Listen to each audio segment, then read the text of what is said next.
Welcome to the Warriors and Hope podcast. This is the place where we talk very candidly about difficult life situations, those 2x4s, the things that have come out of left field that have blindsided you. Like my daughter Jamie's addiction blindsided me. I completely understand if you are walking through fear and shame and guilt, all of those beasts that have us down. So while we talk about difficult topics on this podcast, we do it with a little bit of humor and even a few laughs along the way. This is your place to rise above whatever has you down, to start standing on top of your story, reclaiming your life, and becoming a warrior, somebody who lives with courage and hope. I'm Valerie Silvera, and I have walked through deep pain and loss and fear. So I understand where you're coming from. Your journey might seem very lonely, but you are not alone. We can do this together. So in today's episode, I titled Reclaiming Courage. Where have all the warriors gone? It seems to me that we are living in an unprecedented time of fear, of people running and hiding instead of standing up courageously. And so when I ask, where have all the warriors gone? The fact of the matter is, one of them is you. Everybody has courage inside of them. Everybody has the ability to be a warrior. It's really a choice. But it seems today, I don't know, are you with me?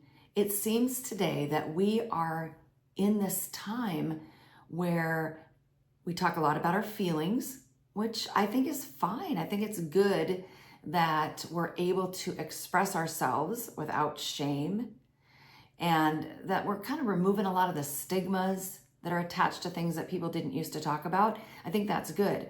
But I also think maybe the pendulum has swung too far in one direction, because now we're fixated on, well, you hurt my feelings, this hurts my feelings, now nobody can say anything, we can't have any humor. It's gotten a little bit crazy. And I think what we've done is we've weakened ourselves. Life is tough. It's not easy. There are a lot of wonderful things about life, but there's some tough stuff. And if you're listening to this podcast, or, oh my goodness, by the way, better take a break here. This is the very first podcast that I'm actually also recording on video. So if you're just listening to this podcast, you might want to go over to my YouTube channel, Valerie Silvera, subscribe to it, and start watching all of the amazing content that's already in there. And then don't miss any future episodes of this podcast and other messages. So we're kind of in this unprecedented age where fear is running the show, or victimhood. Think about that. It seems to be a badge of honor now to be a victim, to be stuck in victimhood. And if you've been listening to me for any length of time, you know that I reject that. So my daughter was in addiction for 15 years. And for 13 of those 15, I was a victim. I was trapped. I was down on the mat with that beast on top of me, whispering in my ear and screaming in my face. And I started to believe all of the lies of the enemy, of my beast. And so eventually it was, you're a bad mom, you're a terrible person. And I became weaker and weaker. I was not living a courageous life. I was definitely not living as a warrior. But here's the good news. If that's you and you're down on the mat, with whatever situation has you down, yours does not have to have anything to do with mine. But if that's you, here's the good news. When I made my decision to stand up and fight, I was at my lowest point. You've probably heard me say, if you've been listening to my messages, that I was in my kitchen and I blurted out to my husband, Rich, I don't want to be here anymore. I told him it's too hard because I couldn't save Jamie, and I was allowing it to kill me. I was literally dying on the inside because I was so distraught about what was happening with my daughter. And that's natural and normal. But after 13 years, come on, there were other people in my life. I was on this earth for more of a purpose than what was happening to Jamie. And so here's that good news I was telling you, is that all it takes is a tiny bit of hope, because that's all I had. I'd pretty much lost hope. I didn't have much courage left. I had a tiny bit of confidence somewhere deep within me. And when I heard those words, it scared the hell out of me. And so I decided to stand up and fight. I had no idea where I was going, how I was going to get there, what it was going to look like, didn't know. And it was a fight. I clawed my way. I just dug down and found everything that I could inside of me, everything that I'd heard in my life.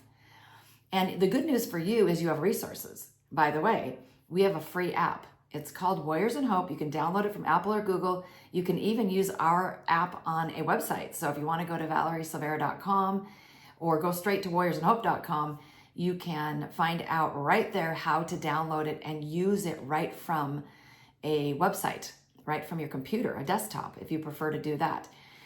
But inside of there, tons of great free resources. My favorite one is called Warrior Inspiration, because it's daily short messages. So I have 52 themes. Yep, you got it, 52 weeks worth. And within them are 7 individual messages that are, around 2 minutes long. Great way to start the day, end the day. Definitely check into Warrior Inspiration. Because as I said, I didn't know where I was going, and I didn't have anything to follow. I didn't have anybody that seemed to be where I was or understood what I was going through. But you have resources that you can use. And I'm so happy to share them with you, because they are what I have learned in my now 23 years of walking through this. Wow, seems crazy to say that. But even when I was in my 13 years, I learned things. I just wasn't taking them in and applying them. So now you can take my 23 years, and I've learned things from other people before the 23 years, and definitely from a lot of other warriors. So feel free to use that resource for sure.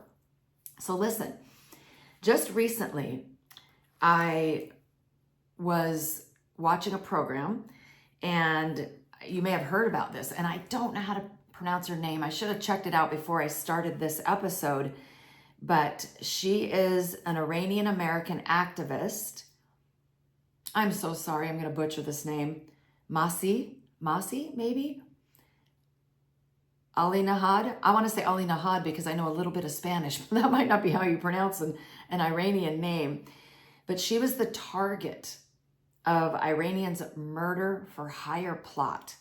The same people that had the plot to kill the upcoming 47th president of the United States, Donald Trump, and they were interviewing her. And you know what? Back to Donald Trump, whether you like him or not, forget his personality if you don't care for him. Think about this. Somebody tried to assassinate him, and he jumped up and said, fight, fight, fight. And then he kept going about his life. I mean, here, I want you to understand something, because I'm going to get back to this Iranian activist here. I want you to understand something about the trauma of something like that. Nobody's ever tried to assassinate me, thankfully, but I want to just liken it to this. So my daughter Jamie was shot for the first time when she was 18. I wasn't there, but it traumatized me. Just the thought of somebody shooting her traumatized me. Obviously, it traumatized me because she's my daughter too.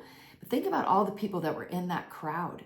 Most people would need therapy for a very long time and might have a period of time where they can't even get back to their life. And he just went right back to his life. I mean, it's incredible. And same with all of these other people that were there that day. I mean, that's nuts. And then my daughter Jamie was murdered. Somebody did kill her. And sitting in that courtroom and just listening in the preliminary hearing that, by the way, took almost 6 years. Thank you, California. And listening to what he did to her, it was traumatizing. So I can't even imagine if somebody actually tried to kill you, what kind of trauma that would be.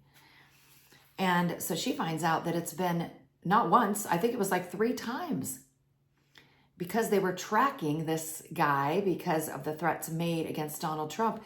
She was able to be spared because she had a knock at her door saying, someone's trying to kill you. But what she said in this interview, you should go check it out.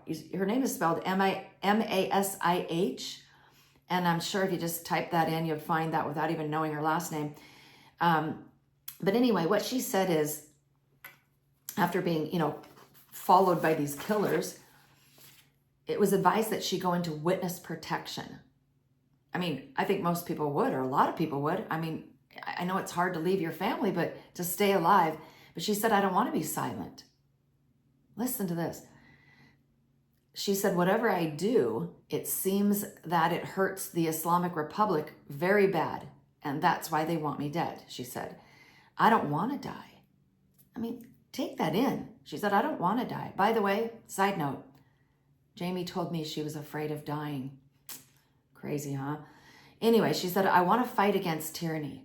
I want to fight against this regime. And I want to be alive to see the end of it. This is what was important. I saw in her fear. But all of a sudden, as she spoke, I saw this resolve. I saw this warrior that rose up. It was unreal. And that's what I want you to do. I want you to rise up as a warrior. There's no need for you to stay down and live in weakness and be caught up in all of this garbage that's going on right now about how we have to coddle everybody. You don't need to be coddled because there is a warrior inside of you. I absolutely love The Wizard of Oz. And, if you go back and watch it, it'll seem a little hokey because we have so much better, graphics and video and everything is just 1,000 times better than when that movie came out. But forgetting how it is not going to look as movies do today, there's a lot of meaning in it. I mean, really from start to finish. But the part I love the most is, of course, if you watch The Wizard of Oz, you know that Dorothy is caught up in a tornado. She's from Kansas and she winds up in this magical land of Oz. And then, of course, she meets this wicked witch because her house landed on top of her sister. Now this witch is after her and there's all these crazy flying monkeys. And so she's told that in order for her to get home, she's got to go ask the great and powerful Oz to get her back home because he's the only one that can do it. So she heads to Oz with her little dog Toto, and along the way she meets the Tin Man and the Scarecrow and a lion. And the three of them, off they go on their adventure, and there's so much opposition that they meet, and they finally make it. They finally meet the wizard, only to find out he's a big fraud. He's not the great and powerful. He's just some guy with smoke and mirrors. But this is what was interesting. The Tin Man needed a brain. The Scarecrow was looking for a heart. And the lion was looking for courage. They called him the Cowardly Lion. He told each of them something similar. But I want to key in on what he told the Cowardly Lion. He told him essentially that everybody's afraid when they face danger.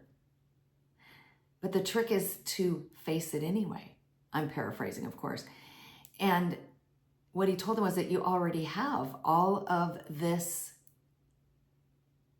courage inside of you. It's always been there. And that's the same with you. It's always been there. You have proven in your life to be courageous. You've done things that scared you. You've faced some fears. But right now, you're probably sitting there with some kind of fear that you're not facing, that's got you down, that's eating you up. And so I ask you, where have all the warriors gone? And then every now and then I see one pop up. I see one pop up in this corner of the United States, this corner of the world, this corner of my life, somebody that I know. We've got to toughen up, my friend. If you don't toughen up, you're going to be destroyed by life. Because those 2x4s, those things that come out of left field, they're going to happen. They happen to everybody. Everybody's going to experience loss and pain and adversity. And you know what that reminds me too? That's something lately that I'm actually in absolute shock about. So after this latest election, 2024 here in the United States, we had college campuses canceling classes because their kids are too stressed out by it. Okay, you know what? I appreciate that we have mental health issues, and I appreciate that there's sensitivity to things. That's good. But what are we doing? What happens when those college kids that, by the way, listen to this, had a place where they could go have cookies, milk, Legos, and do coloring? That's what happens in kindergarten. These are grown adults who are able to vote and are treating them like kindergartners. It's ridiculous. Let's take that a little bit further. Not only are we treating them like kindergartners, we're teaching them that they're not strong enough to handle something like an election loss. What happens, God forbid, that they have children and one of those children grows up and it winds up in addiction, like it's happened to me and so many of you? What is going to happen to them? How in the world are they going to handle it if they couldn't handle the results of an election? Give me a break. We have got to quit going in that direction. We've got to go back to the direction of being courageous. This country was built on courage. A handful of brave men basically, put up a middle finger to England because they didn't like not having freedoms. And they came to this country with their brave families, brave men, and of course the women that came with them and the children. And they came here and they started what I consider to be the greatest nation in the world, but they did it with such courage because listen, England didn't like it. They said, I don't think so. And they came over here and came after them. And this ragtag, band of brothers fought them off and turned this country into something remarkable. We have to remember that it was founded on courage. It's at the core of everything that we stand for. And religious freedom, which is also courage. So when we talk about where all the warriors are gone, here's the bottom line is they're still here. They're everywhere, but they're not choosing to be courageous, I don't think in the right ways. A lot of people are standing up for things right now and they probably believe in them, but I think a lot of people are standing up for things that are not helpful. They're just self-involved. And so while I tell you to focus on yourself, it's not to be self-involved. It's so that you can dig down and find that courage that's already inside of you, that warrior that is just waiting to be unleashed on the world. And once you do that, that little spark, that part of you that changes yourself will be an inspiration that will help change another woman, another man, that will be an influence on a child, that will be the part of changing the world. And it's not a small part, because when you change yourself and you can be an inspiration to help somebody else change themselves, it is a domino effect. That ripple effect, that ripple effect I talked about on a couple of episodes ago? I talked about the ripple effect of addiction. It's incredible. It's scary. How many people can be affected by one person's addiction and by the mom going down? By the mom self-destructing, the ripple effect. But let's take it in the positive. You can be a ripple effect of positivity, of hope, of courage. We have no idea what's going to happen in the future with anything, with addiction, with the losses we're going to face. We have no idea what could be lurking around the next corner. That's why it's so incredibly important for us to become warriors, because then not only do we survive whatever comes, we take it further. We use our stories for good. So again, where have all the warriors gone? I'm hoping and even praying that one of them is you. Thank you for joining me for this episode of Warriors in Hope. Remember, life doesn't come with a crystal ball. Nobody knows what the future holds. But I know that together we can navigate anything. Together we can stand through anything. If you found this episode helpful, I hope that you will share it with other people, because we are in this together. Don't keep what you learn to yourself. Together we can become courageous, face our challenges, take down our beasts, and embrace the power of courage and hope. We can do it together. Never forget that you are not alone. I am standing right there with you.